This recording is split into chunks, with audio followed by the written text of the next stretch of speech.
what do you see like neuroscientifically about how people can start to manage that? And then even just what you just talked about dopamine, it's like, I think it's helping people realize with that it's like such a hole that you're getting into. Whatever that thing is called, no pun intended. How can people start to cut that off for themselves? Is there anything they can do, or do they have to get help if they believe that they're suffering from like pornography or sexual addiction? Yeah, super important questions. I'm so glad you're raising this because, it's interesting. If you look at the research on pornography and sexual behavior generally, right? What you'll find mostly in the academic studies of those areas is kind of an attempt to normalize a lot of behavior. There are reasons for that, some pseudo-political, some just kind of the way those studies were done for a long time. But it's really important to emphasize that it takes a while for science to catch up to culture. Okay, it takes a while for science to catch up to culture. Yeah, and the reason is not because scientists are lazy or they're uninterested, is that doing science well takes a long time. Look, I've run studies in my lab on animals, on humans, clinical trials. It takes a long time, like 3-4 years sometimes. To get real information? To get a really good study done. Meanwhile, life is happening. And in the last 5 years especially, there's been an exponential growth of the amount of pornography available online, the different formats, right? OnlyFans, all the different sites that people can go to. Oh yeah, free, paid, AI. And within each of those, there's also been a huge amplification of what's called like high intensity porn. What's high intensity porn? It's more than 2 people. It's BDSM. Now, BDSM is its own discussion that maybe we could talk about at some point, just separately, about this merge of pain and pleasure. That the reason, the punchline is that dopamine is also increased by what we call the cessation of pain. When pain starts and then stops, you get an amplified dopamine surge. So a lot of people are watching or engaging in what we would call violent porn, right? And we're, as primate species, humans, we have an empathy. So when people are watching pornography, they're obviously not experiencing the same things exactly those people are doing and experiencing, but they're tuning into it, right? Yeah. They're getting to it. And we can only speculate as to what they're doing to themselves, right? Yeah. Typically when we're talking about porn, let's just be direct, we're also talking about masturbation, right? Typically when we're talking about watching video porn, sometimes it's women, most often it's men by a huge majority. Oh right? Yeah, the men are the one watching it. Yeah. Although, years ago I had a girlfriend, a woman I was dating very seriously, and she confessed to me that prior to our relationship, she had developed a porn compulsion. It wasn't an addiction. An addiction, again, is a progressive narrowing of the things that bring you pleasure. It hadn't taken her to the point where it was destructive, but she had the wisdom to cut herself off from it early on. Okay, so it does happen with women, but it's much more frequent with men. So here's the thing. We can think of pornography now as like the methamphetamine of pornography compared to the pornography of, we always hear about, like when I was growing up, drawings, the Playboy or the thing when I was a kid, like I'll confess this first.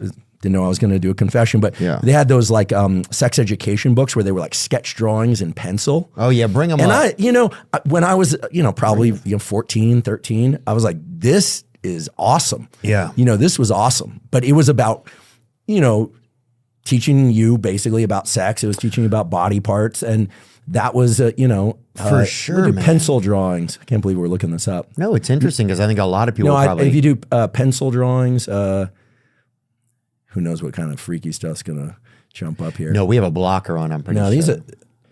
Yeah, there we go.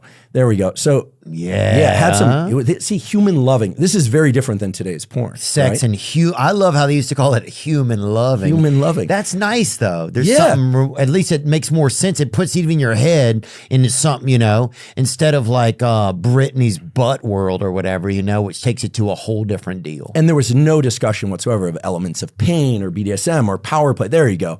Yeah.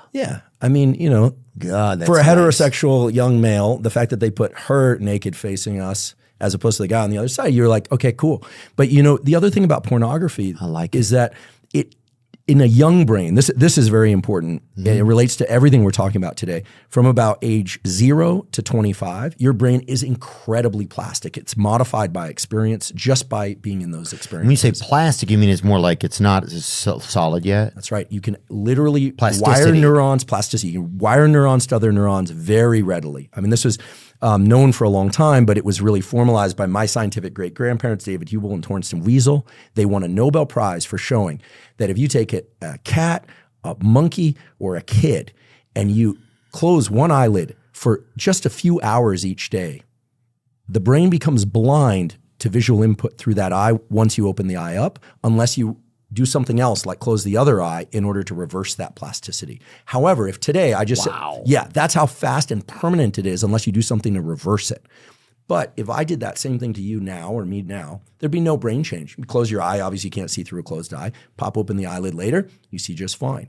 So we know that until about age 25, the brain just modifies itself based on experience. So if you're doing cocaine, amphetamine, or let's just stay with this example, you're watching high intensity violent porn with more than 2 people, right? You know, we forget that every time you add another person, even if it's 2 women and 1 guy, or it's, you know, what's this woman on X? I mean, I have to say it gives me sick. an aversive response, Yeah. which I think is the healthy response. Every time Makes me sad. she announces, I think she's like sleeping with 100 and then 1,000 people. And listen, she's obviously in she's control of sleeping her own with the Western life. Conference right now. I think I just saw the other day. I don't know what is it Barbara Blue? Bonnie Blue. Body Blue. Yeah. Bonnie. I mean, Bonnie this is like methamphetamine with heroin, and you know, you get the picture. It's starting to layer in all these different things. And so you think about the young male brain in particular, young female brain watching this stuff. And it's not just setting a behavioral expectation, because we always hear about that. You know, they think sex is like that, and it's not. It's setting this incredibly high threshold for what they consider stimulating. Not just stimulating sexually, but stimulating mentally. Oh, yeah. And, I mean, it's crazy. It's like, you know, listen, I like playing cards every once in a while. So you go play a card game with your friends. It'd be like the first time you play cards, you got $1 million.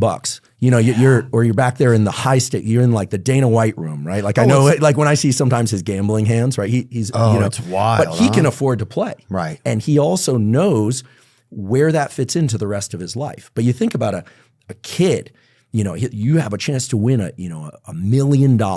Actually, there's this scene in that movie, that show. Remember Succession? Yes. A show that it's all about dopamine. This family of rich brats who are completely corrupt. Everything's about more. Dopamine has been called in a book, I forget the author, the molecule of more. It's all about wanting more. And there's this dreadfully sad scene where they go out to play, I think it was like a baseball game or something, and they bring their garden help, and they take the kid and they say, hey, if you